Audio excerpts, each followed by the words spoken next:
मैं इस कारवा का लीडर हूँ। काली आंखों और दाढ़ी वाले आदमी ने घोषणा की। जो भी मेरे साथ चलता है उसकी जिंदगी और मौत मेरे हाथों में होती है। रेगिस्तान एक मनमौजी औरत के समान है जो कभी भी एक अच्छे खासे आदमी को पागल बना सकती है। वहां कोई 200 लोग थे और 400 जानवर, ऊंट, घोड़े, खच्चर और मुर्गे। उस भीड़ में औरतें, बच्चे और बहुत से अधेड़ आदमी भी थे जिनकी पेटी से तलवार बंधी थी और कंधों से राइफल लटक रही थी। अंग्रेज व्यक्ति के पास किताबों से भरे कई सूटकेस थे। बकबक और चलने की तैयारी का इतना शोर था कि लीडर को अपनी बात समझाने के लिए कई बार दोहरानी पड़ी। यहाँ अलग अलग तरह के लोग हैं और हर एक का अपना ईश्वर है, मगर मैं केवल अल्लाह को मानता हूँ और उसी की कसम खाकर कहता हूँ कि मैं रेगिस्तान पर विजय पाने की पूरी कोशिश करूंगा। मगर आप लोग भी अपने अपने ईश्वर की कसम खाकर वादा कीजिए कि आप हर हालत में मेरा हुक्म मानेंगे। रेगिस्तान में हुक्म न मानने का मतलब है मौत। भीड़ में कुछ फुसफुसाहट हुई। हर आदमी और औरतें अपने अपने ईश्वर की कसम खा रहा था। लड़के ने यीशु मसीह की कसम खाई। अंग्रेज चुप ही रहा। आम शपथ ग्रहण के मुकाबले फुसफुसाहट का यह सिलसिला कुछ लंबा ही चला। लोग अपनी सुरक्षा के लिए भी प्रार्थना कर रहे थे। बिगुल की पुकारती आवाज के साथ ही सब लोग अपनी अपनी सवारियों पर चढ़ गए। उस लड़के और अंग्रेज ने ऊंट खरीदे थे, इसलिए उन पर चढ़ने में उन्हें थोड़ी परेशानी हुई। लड़के को अंग्रेज वाले ऊंट पर दया भी आई क्योंकि उस पर किताबों के बहुत सारे बक्से लदे थे। संयोग जैसी कोई चीज होती नहीं है। अंग्रेज ने बातचीत का सिलसिला वहीं से फिर शुरू किया जहां से वह माल गोदाम में छूट गया था। मैं आज यहाँ हूँ क्योंकि मेरे एक दोस्त ने उस अरब के बारे में सुना था जो कारवां आगे बढ़ने लगा था और अंग्रेज जो कुछ भी कह रहा था उसे सुन पाना असंभव हो गया था। लेकिन लड़के को मालूम था कि वह अंग्रेज उस रहस्यमयी कड़ी के बारे में बताने जा रहा है जो एक वस्तु को दूसरी वस्तु से जोड़ती है। वही कड़ी जिसने उसे गडरिया बनाया था, बार बार वही सपने दिखाए थे, वही उसे अफ्रीका ले आई थी जहां उसकी मुलाकात बूढ़े बादशाह से हुई और उसे एक ठग ने ठगा भी ताकि वह क्रिस्टल व्यापारी के पास जा सके। और जो जो कोई अपनी नियति को पाने के पास पहुंचता है वह नियति उसकी जिंदा रहने का असली कारण बन जाती है। लड़के ने सोचा। कारवां पूर्व दिशा की ओर चल दिया। पूरी सुबह वो यात्रा करता रहा और जब सूरज एकदम सिर पर आ गया तो उस प्रखर गर्मी में थोड़े विश्राम के लिए रुक गया। ढलती दोपहर में उसने अपनी यात्रा फिर से शुरू की थी। लड़के ने अंग्रेज से शायद ही कोई बात की हो और वो अंग्रेज भी अपनी किताबों में ही डूबा रहा। लड़का बड़े धीरे से रेगिस्तान में लोगों और जानवरों का धीरे धीरे आगे बढ़ते जाना देखता रहा। अब सब कुछ भिन्न था उस दिन की अपेक्षा जिस दिन उन्होंने यात्रा शुरू की थी। कितनी घबराहट, कितनी चीख चिल्लाहट थी उस दिन। बच्चों का रुदन और जानवरों की हिनहिनाहट, ऊपर से गाइड और व्यापारियों की घबराहट। बाबा रे बाबा। रेगिस्तान में तो बस निरंतर बहने वाली हवा की ही आवाज थी और उसके साथ ही आगे कदम रखते हुए जानवरों के खुरों की आवाज। गाइड भी एक दूसरे से बहुत कम बात कर रहे थे। मैंने इन रेत के टीलों को कितनी ही बार पार किया है, मगर रेगिस्तान इतना विशाल है और क्षितिज इतनी दूर की आदमी उसके सामने अपने को बहुत छोटा पाने लगता है और चुप्पी साध लेता है। उसके ऊंट चालक ने रात के वक्त यह बात कही। लड़के ने बड़ी सहानुभूति से समझ लिया कि वह क्या कहना चाहता है। हालांकि इससे पहले उसने रेगिस्तान में कभी कदम भी नहीं रखा था। वह जब भी समुद्र या अग्नि को देखता था तो वह चुप हो जाता था उनकी मौलिक कुदरती शक्ति को देखकर। मैंने भेड़ों और क्रिस्टलों से भी काफी कुछ सीखा है, लड़के ने सोचा। तो मैं रेगिस्तान से भी कुछ सीख सकता हूँ। यह भी तो कितना पुराना है और कितना समझदार। हवा थी कि रुकने का नाम ही नहीं ले रही थी। लड़के को हवा लड़के को याद आया वह दिन जब तरीफा के किले की दीवार पर बैठा था और ऐसी ही हवा उसके चेहरे को झकझोर रही थी। उसे अपनी भेड़ों की ऊन याद आ गई। भेड़ें जो अंडलूसिया के चरागाहों में पानी और चारे की तलाश में घूम रही होगी। वह भेड़ें अब मेरी कहाँ रही? उसने अपने आप से कहा। अब तो उन्हें अपने नए गडरिया मालिक की आदत पड़ गई होगी। हो सकता है मुझे भूल भी गई हो। चलो अच्छा है। भेड़ नुमा सभी जानवर जिन्हें आदत है इधर उधर घूमने की, वे बस आगे बढ़ जाना ही जानते हैं। उसी व्यापारी की लड़की का ध्यान आया। अब तक तो उसकी शादी अवश्य ही हो गई होगी, किसी बेकरी वाले से या फिर किसी गडरिये से जो पढ़ा लिखा हो और उसे मजेदार कहानियां सुना सकता हो। आखिर वही एक अकेला तो नहीं है इस दुनिया में। मगर वो तेज था अपनी उस सहजानुभूति पर, जिसके जरिए उसने ऊँट वाले की बात के मतलब निकाल लिया। शायद वह भी अब उस सर्वव्यापक भाषा को समझने लगा था जो लोगों के अतीत और वर्तमान से संबंध रखती है। उसकी माँ उसे पूर्वाभास का नाम देती थी। लड़के को समझ में आने लगा कि पूर्वाभास और कुछ नहीं, हमारी आत्मा का एकाएक सर्वव्यापी जीवन धारा में समा जाना है, जहाँ सभी लोगों का इतिहास एक दूसरे से जुड़ा हुआ है। वहाँ सब कुछ लिखा हुआ है, तभी हम सब कुछ जान लेते हैं। मकतूब। लड़के को क्रिस्टल व्यापारी की बात स्मरण हो आई। रेगिस्तान के कुछ हिस्से एकदम रेतीले थे और कुछ चट्टानों वाले।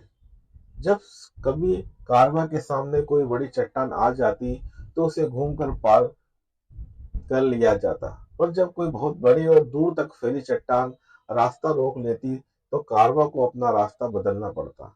जहाँ कहीं रेत की परत बहुत पतली होती तो जानवर भारी रेत तलाशते, जो उनके खुरों के लिए ज्यादा आरामदेह होती थी। कुछ जगहों पर जमीन सूखे तालाबों के नमक से पट गई थी। ऐसी जगह आने पर जानवर अड़कर रुक जाते तो सबको उनकी पीठ से नीचे उतरना पड़ता। तब चालकों को सवारी के सामान को भी अपने कंधों पर लाद कर पूरी दूरी को पार करना पड़ता। उसके बाद फिर से ऊँटों पर सामान और सवारियां लद जाती। अगर कोई ऊँट वाला बीमार पड़ जाता या मर जाता तो पर्ची डालकर नया चालक तैनात कर दिया जाता। इसकी वजह एक ही थी कि चाहे जितनी भी बाधाएं आए, कारवां का निरंतर आगे बढ़ते जाना उस दिशा में जिधर कुतुबनुमे की सुई इशारा करती थी। रास्ते में कोई बाधा आ जाती तो कारवां थोड़ा घूमकर उस बाधा को पार करते हुए फिर अपने रास्ते पर आ जाता। कुतुबनुमे के साथ साथ जगमग चमकता भोर का तारा भी उनका मार्ग निर्देश करता और उन्हें बताता कि नखलिस्तान उस तरफ है और वे सही दिशा में आगे बढ़ रहे हैं, जहाँ पानी है, खजूर के पेड़ हैं और लोगों की बस्ती। सिर्फ अंग्रेजी था जो इस सबसे बेखबर अपनी किताबों में खोया हुआ था। किताब तो उस लड़के के पास भी थी और उसने उसे पढ़ने की कोशिश भी की थी, मगर आगे बढ़ते कारवां को देखने और साए साए करती हवा को सुनने में उसकी ज्यादा दिलचस्पी थी। जैसे जैसे उसने ऊँट को समझना शुरू किया तो एक रिश्ता सा कायम हो गया। वो किताब को उसने एक ओर फेंक दिया। हालांकि उसे अंधविश्वास था कि जब भी वह किताब खोलेगा उसे कोई ना कोई महत्वपूर्ण जानकारी अवश्य मिलेगी, मगर उसने इस विचार को फिलहाल छोड़ दिया। ऊँट चालक से उसकी दोस्ती हो गई। रात को जब वे अलाव के पास बैठते तो वह उसे अपने गडरिया जीवन के अपूर्व अनुभव सुनाता। ऐसा ही एक बातचीत में ऊँट चालक ने अपने जीवन के बारे में भी बताया। मैं अल केरम के पास ही रहता था। मेरे अपने बगीचे थे, बच्चे थे, और मैं एक ऐसी जिंदगी जी रहा था जो मेरे जिंदा रहने बदलने वाली नहीं थी। एक साल जब खेती बहुत अच्छी हुई तो हम सब मक्का गए, जिंदगी का एक अहम फर्ज अदा करने। उसके बाद मैंने सोचा कि मैं मर भी जाऊं तो मुझे कोई चिंता नहीं होगी। ऐसे में एक दिन भूकंप आ गया। धरती कांपने लगी। नाइल नदी में बाढ़ आ गई। तेज पानी किनारे तोड़कर बहने लगा। मैं सोचता था कि कुछ होगा भी तो दूसरों के साथ होगा, मेरे साथ नहीं। पड़ोसी डर रहे थे कि उनके जैतून के सारे पेड़ बाढ़ में बह जाएंगे। मेरी बीवी को डर था हम अपने बच्चों को खो देंगे। मुझे लगा सब कुछ खत्म हो जाएगा। खेतों की सारी मिट्टी तबाह हो गई। तब रोजी रोटी के लिए मुझे दूसरा काम ढूंढना पड़ा। तभी से मैं ऊँट चलाने वाला बन गया।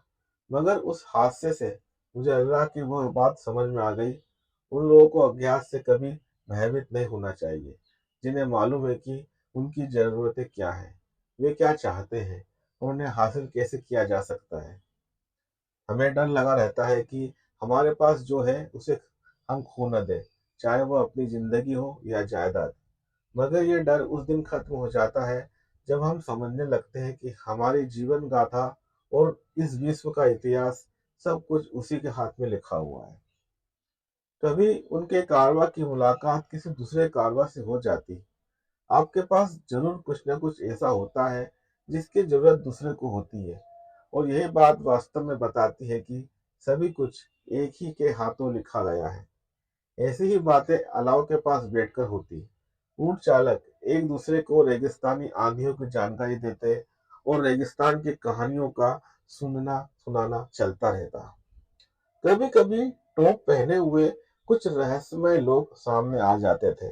वे बद्दू थे और उनका काम था कारवा के रास्ते को निगरानी करना। वे चोरों और बर्बर कबीलों के बारे में चेतावनियां भी देते थे। वैसे वे चुपचाप आते और वैसे ही चले भी जाते थे। वे सिर से पैर तक काला लवादा पहने होते थे, जिनमें से सिर्फ उनकी आंखें ही चमकती थी। एक रात एक ऊंट चालक वहां आया जहां अंग्रेज और वो लड़का आग ताप रहे थे। उसने कहा, ऐसी अफवाहें हैं कि कबीलों में लड़ाई छिड़ गई है। तीनों चुप हो गए। लड़के को लगा कि वातावरण में कुछ डर पैदा हो गया है। हालांकि किसी ने कुछ कहा नहीं था। एक बार फिर वह शब्द विहीन भाषा का अनुभव कर रहा था, भाषा जो पूरे ब्रह्मांड में व्याप्त थी। अंग्रेज ने पूछा, कोई खतरे की बात तो नहीं? आप एक बार रेगिस्तान में घुस जाओ तो फिर वापसी का कोई रास्ता नहीं है, ऊंट चालक ने कहा। और जब वापस जा नहीं सकते तो आपको इस बात की चिंता करनी पड़ती है कि आगे बढ़ने का सबसे अच्छा तरीका क्या है। रही खतरों की बात, वह सब तो अल्लाह के रहम व करम पर है। अपनी बात खत्म करते हुए उसने फिर वही शब्द दोहराया, मकतूब। ऊंट चालक चला गया तो लड़के ने अंग्रेज से कहा, तुम्हें कारवां की ओर अपना ध्यान ज्यादा लगाना चाहिए। सोचो, हम कई बार दिशा बदलकर घूम जाते हैं, मगर मंजिल हमेशा एक ही रहती है। तुम्हें दुनिया के बारे में और बहुत कुछ पढ़ना चाहिए। अंग्रेज ने जवाब में लड़के से कहा, किताबें किताबें भी तो कारवां की ही तरह होती है। कारवां के लोगों और जानवरों का यह बड़ा हुजूम तेजी से चलने लगा। दिन तो हमेशा ही चुप्पी में बीतते थे।